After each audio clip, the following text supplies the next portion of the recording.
रेणु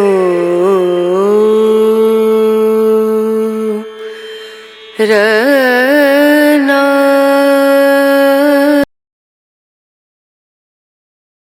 धोखेबाजी ये कोई नई बात नहीं है। संसार में हर कोई किसी न किसी को धोखेबाजी में रख करके अपने काम को निकालता ही है। ऐसे ही हमारे समाज की एक ऐसी सच्चाई है कि लोग जिसे आप पोसते हैं, पालते हैं, जिनको आप संरक्षण देते हैं, वही अक्सर आपको धोखा दे जाते हैं। आज हम सुनने वाले हैं ऐसे ही एक कहानी की, जो एक धोखेबाज अजगर और मूर्ख किसान की कहानी है, जो कि इस समाज पर सटीक बैठता है। आइए हम एक बात करते हैं, इस कहानी को शुरुआत करते हैं। नमस्ते, मैं हूं प्रभाकर चौरसिया और आज इस कहानी को मैं सुनाने जा रहा हूं।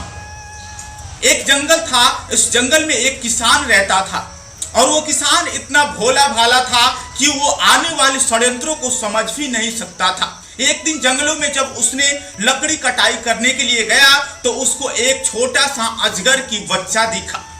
उस अजगर की बच्चे में उसने भावुक होकर के उसको हाथों में उठा लिया और उसको लगा कि इसको पोस पाल करके यदि हम बड़ा कर देंगे तो उसके बाद जंगलों में छोड़ देंगे तो बहुत अच्छा लगेगा और घर पे रखने पर बच्चे भी खुश हो जाएंगे। यही सोच से उस किसान ने उस अजगर की बच्चे को उठा करके अपने घर पे लाता है और घर पे आने के बाद में उसके बच्चे बहुत खुश हो जाते हैं, क्योंकि बच्चे अक्सर नए चीजों को देख करके खुश हो ही जाते हैं। और किसान को भी बहुत अच्छा लगा कि ये बहुत अच्छा ही लग रहा है और बहुत अच्छा दिख रहा है। लेकिन उसकी पत्नी इस बात से नाराज थी कि उस बात से नाराजगी ये थी कि कल के दिनों में ये अजगर जब बड़ा होगा तो इसका विकराल रूप देख करके हम सहन नहीं कर पाएंगे, क्योंकि ये राक्षस है, ये अजगर, ये प्राणी जो है, ये जंगली प्राणी है, ये हमारा कभी ना कभी विनाश का कारण बन सकता था। लेकिन वो भावुक किसान जो अपनी पत्नी को बात को नकार देता है, वो कहता है कि इसको हम पालतू जानवरों की तरह ही तो पाल लेंगे और इसका हम सुरक्षा दे करके बहुत अच्छे ढंग से रख सकते हैं। क्योंकि बच्चे खुश थे और बच्चे देख रहे थे, इसलिए किसान को बात ये माननी पड़ी कि हम इसको घर में ही रखेंगे। लेकिन उसको पत्नी की जो नाराजगी थी वो कहते कहते थक गई, लेकिन किसान मानने को तैयार नहीं थी।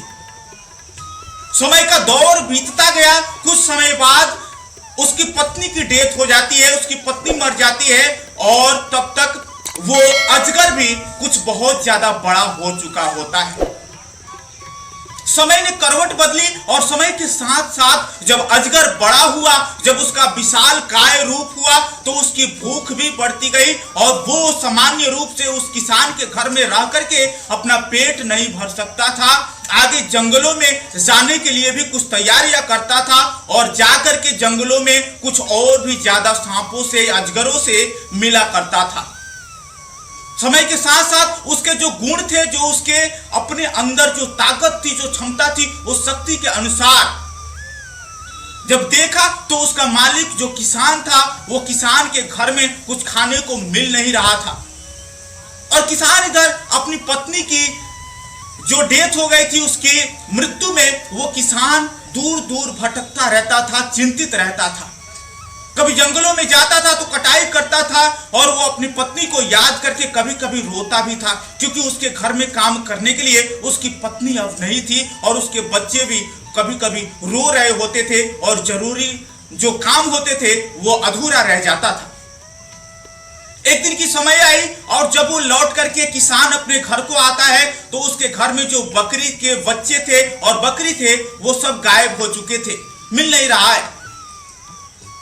आखिर ये बकरी के बच्चे गए कहां? लेकिन उस किसान ने कभी उस सांप पर, उस अजगर पर वो भरोसा ही नहीं करा, क्योंकि ये उसका अपने बेटे की तरह मानता था उस अजगर को। अजगर ने खाया होगा ये उसने कभी सोचा भी नहीं और उस बात को ये भुला दिया कि चलो ये बकरी के बच्चे ही तो थे, फिर आ जाएंगे। वो किसान फिर से निश्चिंत होकर के वो जंगलों में अपने लकड़ी कटाई करने के लिए चले गए, क्योंकि उसका बिजनेस व्यापार भी वही था, जंगलों से लकड़ी काटना और ले जाके शहरों तक बेचने का काम करते थे। कुछ दिन बाद समय बीता तो उसके 3 बच्चे अब दिखाई नहीं दे रहे कि आखिर 3 बच्चे गए कहां। जंगलों में, आसपास के जंगलों में जो लोग भी रहते थे वो भी कुछ सुझाव दिए थे कि इस सर्प को हटा दो, इस सांप को हटा दो। लेकिन इस किसान की मूर्खता देखिए, इस किसान ने समझा था कि हम इसको अपने बेटा की तरह मानते हैं और ये हमारे घर में कोई क्षति नहीं करता है। लेकिन क्या पता जिसको आप अपना बेटा मानते हो, मान सम्मान देते हो, उसका गुण ही राक्षसी प्रवृत्ति का हो, तो वो आपके बच्चों को भी निगल सकता है, वो आपके जो पालतू जानवर है उसको भी निगल सकता है। इसका भरोसा उस किसान को बिल्कुल भी न था। लेकिन ये बात दुनिया वालों को पता था, ये बात उसकी पत्नी को भी पता थी, लेकिन इस किसान को पता नहीं था। एक दिन जब देखे, जंगलों से लौट करके जब किसान आए तो देखे कि ये सर्प बहुत ज्यादा बीमार सा दिख रहा है, बहुत ज्यादा चिंतित सा दिख रहा है और मायूस दिख रहा है।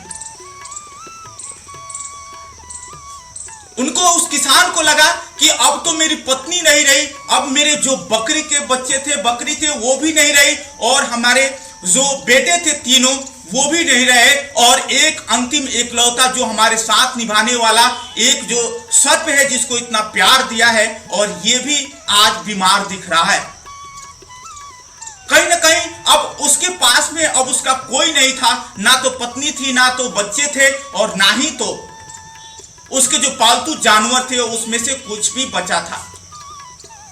तो उन्होंने एक वैद्य के पास गए, जो जंगल में एक बहुत ही प्रख्यात एक वैद्य थे, वो वैद्य के पास गए और बोले कि ऐसी ऐसी समस्या है, इसको पाल पोस करके रखे है, लेकिन ना जाने इतने दिनों बाद, इतने वर्षों बाद क्यों आज बीमार सा दिख रहा है, बहुत कुछ खा पी नहीं रहा है, चल करके एक बार देखा जाए। और जो तपस्वी वो बाबा जी आए, जो वैद्य आए, वो देखने के बाद, उसको जांचने के बाद एक ऐसी चौंकाने वाली बात कहे जिससे वो सब हिल गए।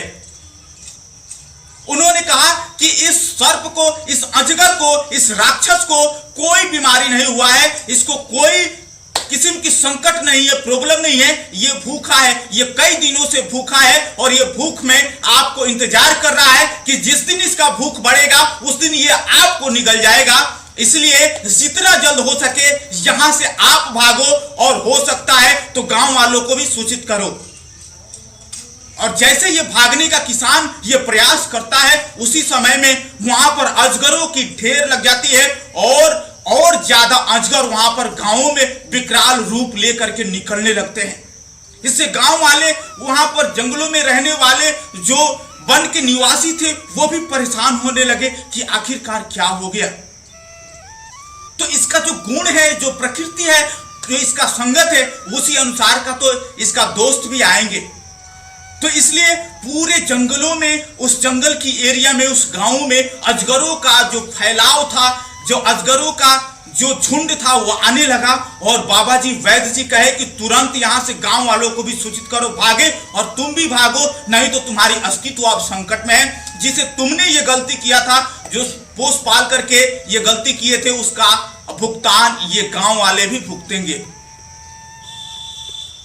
और वहां से भाग करके गांव में गए वो किसान और वैद्य जी, और बोले कि जितना जल्द हो सके इस गांव को छोड़िए, इस जंगल को छोड़िए और कहीं और को जाइए, नहीं तो आपकी अस्तित्व नहीं बच सकती है, आप सब मारे जाओगे, आप सब निगले जाओगे, आपकी अस्तित्व बचने वाली नहीं है।